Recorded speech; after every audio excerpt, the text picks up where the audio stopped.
How y'all doing this evening? Happy Valentine Day. But everybody got on that red, you know what I'm saying? Now, y'all thought I was Kurt Franklin, didn't y'all?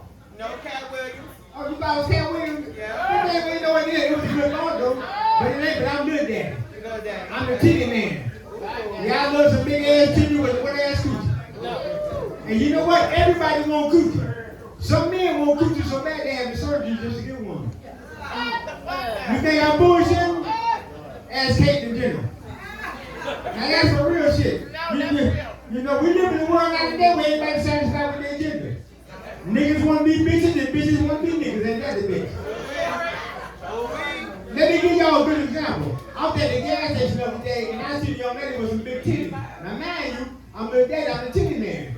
Asked the young lady, I said, if I lick it, can we kick it? You know what she told me? She said, I don't do guys. I said, I don't need it, but I'll be your bitch for a day. I told her, I said, I eat coochie too. Eating coochie is like eating real. But if you don't get that shit all over your face in your face, you ain't eating it right. Ain't that right, ladies? Well, look, this must be the lady that ain't getting their coochie because anybody says shit. But you know what? That's a good thing because I eat coochie. You know what I'm saying? I ate my first pussy in 1976. Now, baby, I'm 7 years old. Don't I get sex appeal? I feel like That's how I do sex appeal. Last week I took my average and everything got stuck in my throat. My damn neck was still for about 6 hours. So my wife decided that we're gonna do 69. Now mind you, I'm 70 years old. I ain't never did nothing like this before. But my wife said that she was gonna show me. So my wife told me to lay down on the floor, and I laid down on the floor. So my wife comes over and she hooves her body over my face area. And then she farts. But she apologized. So I go to get her. She said, no, honey, come on, let's do it again. So I lay back down. My wife comes over again, and she squats down. She farts again. I jump up and say, the hell with this shit. I'm not doing this shit all the time. But this is good shit though. You know what? I don't mind doing what I'm doing. You know what? A black guy was walking across the beach, and as he was walking, he seen a shiny object in the sand. He reached down, he picks it up. It's a genie lamp. He rubbed the lamp, and the genie comes out. The genie said, "Grant you 3 wishes." He said, "I already know what I want. I want to be white, uptight, and out of sight." The genie said, "Gotcha. You're a tampon."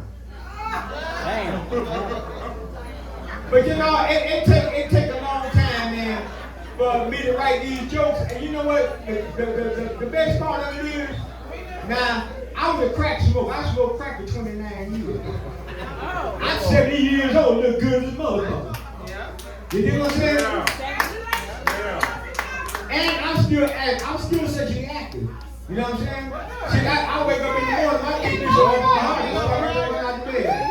You know what I'm saying? And I love eating a good pussy. You know what I'm saying? Ain't nothing wrong with it, but that's what I do. You know what I'm saying? But anyway, from 1988 to 2017, I went from pre-med smoking to crack smoking.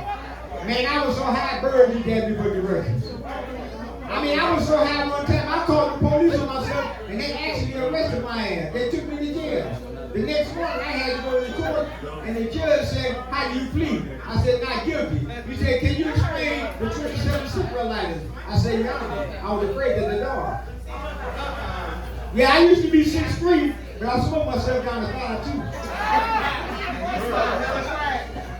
But I was the type of crack smoker.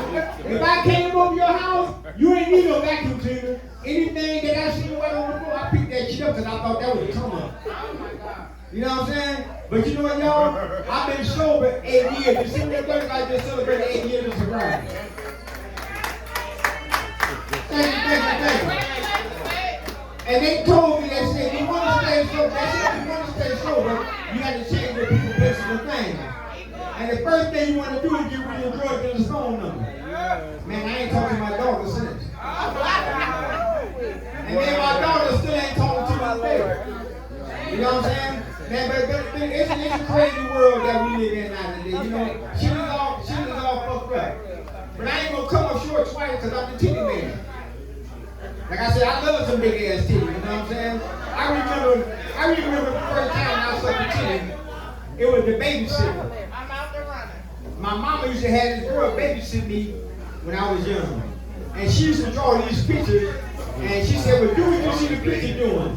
So she drew a picture of a guy sucking her titty. So I sucked her titty. I remember when I got older, I was telling my brother about this situation. You know what my brother said? Well, she got you too. So that let you know that child molestation been going on for a long time. I want she's still living. I want to suck your teeth again. Yeah, but you know, it did some crazy shit, man. Like I said, the comedy game is a hard game. You know, I remember, I'm gonna take y'all back to the time when, y'all remember back in the school days when the teachers used to ask us crazy questions. They said like, hey, what the fuck, how many comments in this bitch everybody talking? Hey, how many comments in this bitch everybody talking? I'm supposed to be talking. You know what? This is a comedy show. Y'all need to be quiet so the people that want to hear the show can hear the show. Other than that, if you don't want to shut up, come up here and take the damn mic.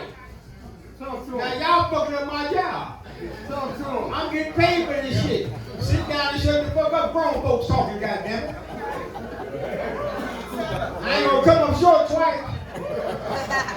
But let me take y'all back to the joke that I was talking about the time when I was going to school and teachers used to ask you fucked up questions like, what's the most important punctuation mark?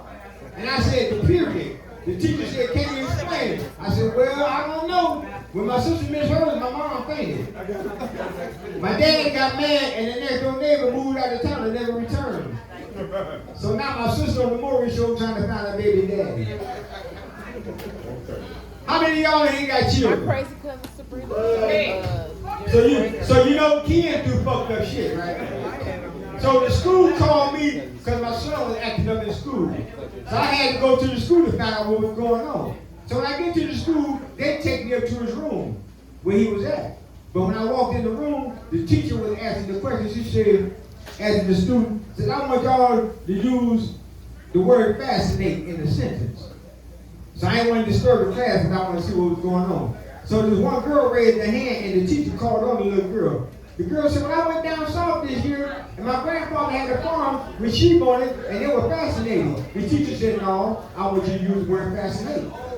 So she went to the next person, and the young lady raised her hand, and the teacher called on her. She said, when I went to Vegas this year, and that was my first time ever being out of town, and it was fascinating. The teacher said, no, I want you to use the word fascinating. So it was a little boy in the back of the room, and she called on the little boy. The little boy said, my Curly got a sweater with 10 buttons on it. But her titties are so big, she can only fascinate.